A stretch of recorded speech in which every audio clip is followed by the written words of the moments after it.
Good day and welcome to JNN's Headline News. I'm Abigail Smythe. In the headlines at this time, Finance Minister Audley Shaw says government will be emphasizing tax compliance, especially at customs, instead of tax increases to finance the $774 billion budget for the next financial year. He told an IMF third quarter review press conference at Jamaica House that government could collect an additional 20 to 40% taxes from customs. Additionally, software to stem the wide corruption is to be installed at the ports. The government had anticipated if it passed the third test under the Standby Arrangement (SBA) with the International Monetary Fund (IMF).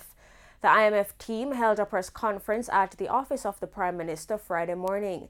Finance Minister Audley Shaw has already disclosed that the government has successfully met all the targets agreed with the IMF under the SBA.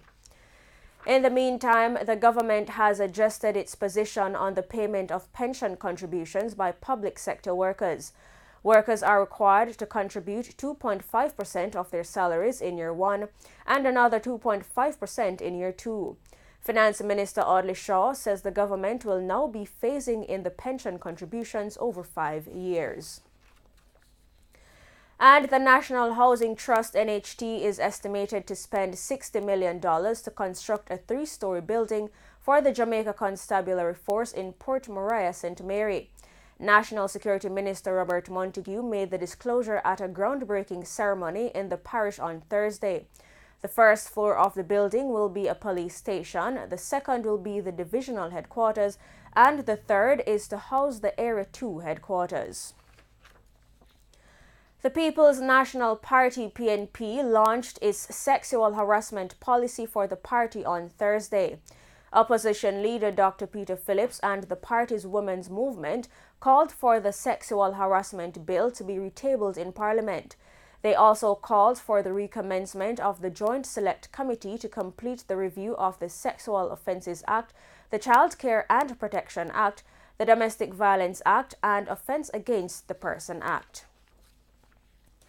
Measures are to be implemented by the government to deal with persons who continue to burn garbage in the vicinity of the Riverton dump in Kingston. There have been numerous complaints from residents and businesses in the area about worsening air pollution. On Wednesday, the Haile Selassie High School was forced to suspend classes due to toxic fumes. And motorists should expect traffic changes in the 3 miles area of St. Andrew as major technical work is to begin. Plans are in place to reconstruct Hagley Park Road from 3 miles to Halfway Tree. Communications Manager at the National Works Agency, Stephen Shaw, says as part of the plan to widen Hagley Park Road, bridges are to be built in 3 miles. The road is to be widened to accommodate 4 lanes of traffic.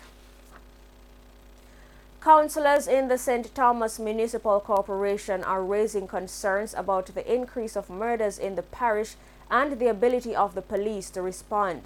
11 people have been killed in St. Thomas since January 1, compared with 5 for the corresponding period last year.